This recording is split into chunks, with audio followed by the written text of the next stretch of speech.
doon sa sasakyan. Ito yung mga ano.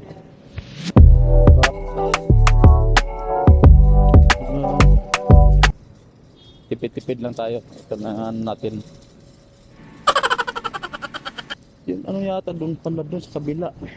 Ito yung Pinoy market doon eh. Na ano, kainan. Mamaya punta natin dyan kung anong ano. Ay, pagyan mo sa salakyan, bay. Bagoong bay niya na bagoong bay. Pirada bay. Pasok muna natin dito oh. Pasok.